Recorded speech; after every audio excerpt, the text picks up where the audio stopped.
Baik, assalamualaikum warahmatullahi wabarakatuh. Kita lanjutkan perkuliahan kita pada hari ini, yaitu tentang mereview judul skripsi yang telah diajukan. Kali ini kita kepada Mbak Sabila Istiqlal tentang strategi manajemen humas dalam meningkatkan mutu dan citra lembaga.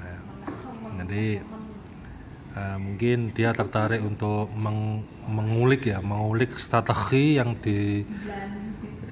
dipakai oleh pihak sekolah atau madrasah dalam membranding pencitraan di lembaga sekolah itu, sehingga kemudian dipandang oleh masyarakat memiliki nama baik yang bisa dikembangkan sebagai pusat-pusat keunggulan pendidikan di daerahnya.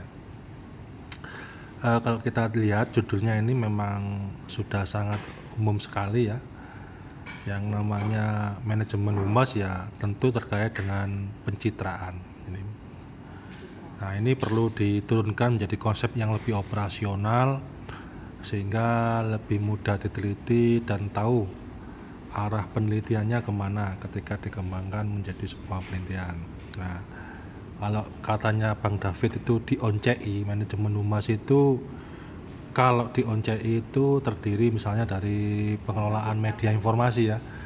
Pengelolaan media informasi ini bisa pengelolaan media sosial, bisa media massa yang ada di sekolah itu, bisa majalah, bisa terkait dengan website dan sebagainya, atau pola-pola komunikasi yang kemudian dikembangkan oleh pihak madrasah itu sehingga meningkatkan partisipasi masyarakat peduli terhadap lembaga ini. Nah, kalau diturunkan jadi konsep, misalnya manajemen humas ini kalau diturunkan jadi konsep ya tadi ya tentang pengelolaan media sosial misalnya ya. Pengelolaan media sosial atau web atau IG misalnya ya, atau FB ya. Ini media-media yang sifatnya mainstream hari ini dikelola sehingga mampu meningkatkan pamor sekolah itu di mata masyarakat. Selain dengan pengelolaan media sosial atau web, bisa juga dengan cara melakukan komunikasi ya, pola-pola komunikasi yang efektif ya, pola-pola komunikasi yang efektif dengan stakeholder terkait. Stakeholder ini orang-orang yang terkait dalam lingkaran-lingkaran humas ya, bisa mulai dari kepala sekolah maupun tokoh masyarakat ya, yang sekarang ini disebut sebagai komite sekolah atau komite madrasah ya. Ini kalau diturunkan stakeholder ini misalnya komite madrasah ya. Nah, komite madrasah ini mempunyai fungsi sebagai mediator kalau ada konflik, juga bisa sebagai controlling terhadap budgeting atau penganggaran yang dilakukan oleh sekolah.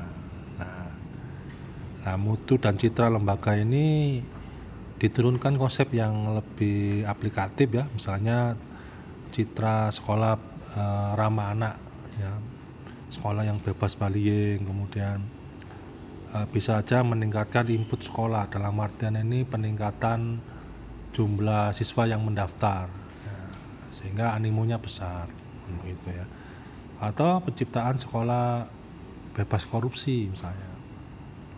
Jadi humas mengajak masyarakat untuk terlibat aktif dalam pengawasan keuangan sehingga sekolah itu bebas korupsi. Nah, kira-kira petanya seperti itu ya. Nah, ini kalau kita gambaran peta masalah atau peta yang bisa diambil dari judul ini ya kira-kira seperti ini ya. Misalnya nomor 1 misalnya ya, mengenai strategi. Nah, ini kita turunkan pengelolaan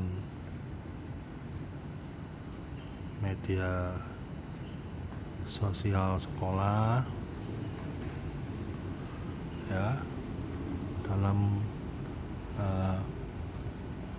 mengoptimalkan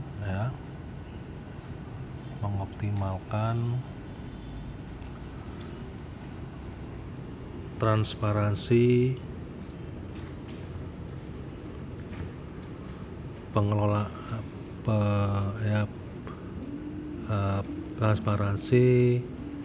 pengelolaan dana BOS ya di sekolah atau madrasah. Ini pengelolaan yang kata pertama bisa digunakan kata strategi pemberdayaan media sosial misalnya gitu ya, atau optimalisasi media sosial dalam menumbuhkan transparansi pengelolaan dana BOS di sekolah atau madrasah. Citra sekolah itu sebagai zona nol korupsi, zona integritas yang dikembangkan oleh Kemenak di sekolah atau madrasah ini bisa tercapai. Saya ulangi lagi ya, strategi optimalisasi media sosial sekolah dalam menumbuhkan transparansi pengelolaan dana BOS di lingkungan sekolah atau madrasah. Di kasus di SMPN 1 Kras Niwe misalnya ya. Kalau nggak ada ya jangan dipaksakan ya SMP-nya ya.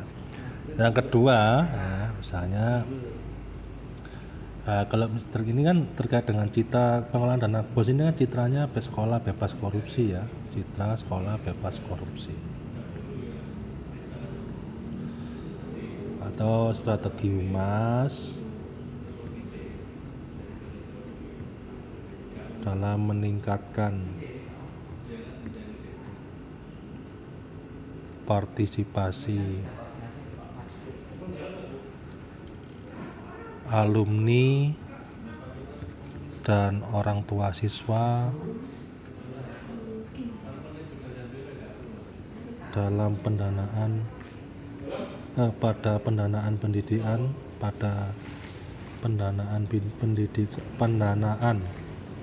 pendidikan, maksudnya ini pada pembiayaan pendidikan di MA Nurus Saadah. Kasihan ya Saadah, harusnya rong ada atau tolong ada, kan lebih banyak ya. Jadi ini ya, maksudnya pendanaan pendidikan ini bagaimana tata kelola keuangan lebih besar daripada sebelumnya ya. Nah, di sekolah punya fundraising atau dana abadi sekolah yang bisa dikembangkan untuk kemajuan sekolah. Caranya di samping dari SPP juga bisa dikembangkan jenis-jenis pendanaan yang lain yang berangkat dari inisiatif dari masyarakat setempat ya, para alumni, sehingga kemudian dia semakin bisa ekspansif terhadap pelayanan, ekspansif terhadap pembangunan sarana dan sebagainya. Kita ulangi lagi ya, strategi humas dalam meningkatkan partisipasi alumni dan orang tua siswa pada pendanaan pendidikan di Nurus Saadah Probolinggo, Probolinggo kan gitu.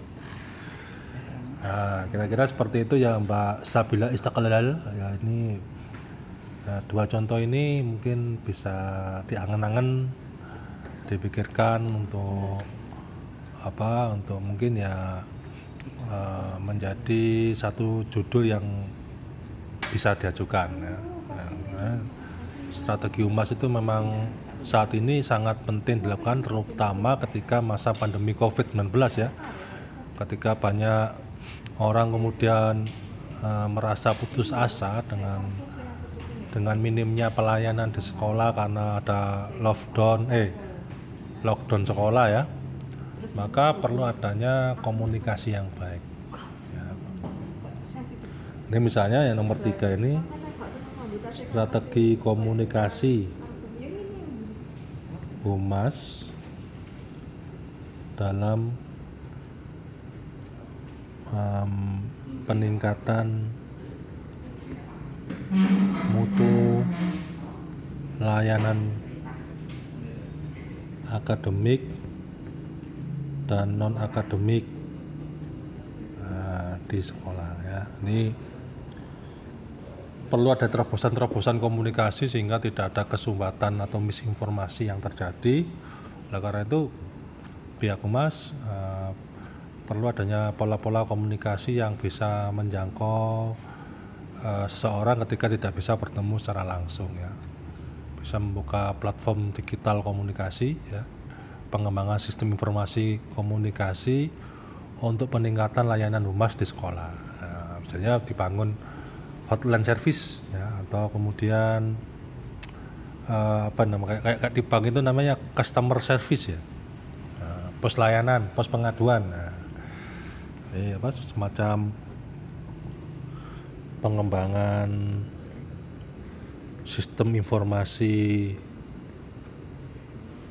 kehumasan untuk peningkatan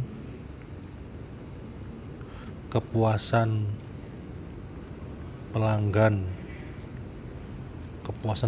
dalam ini bisa orang tua dan siswa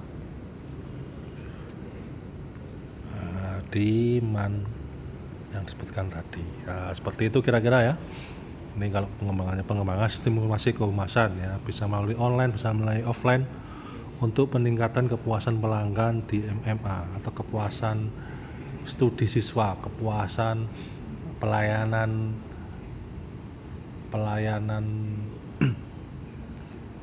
administrasi di MA Nurul Saadat. Saya kira seperti itu Mbak Sabila Istiqlal. Semoga yang lain juga bisa mengajukan judul yang lain sehingga kita bisa mereview dan memberikan alternatif judul yang untuk dikerjakan pada skripsi selanjutnya. Saya akhiri. Assalamualaikum warahmatullahi wabarakatuh.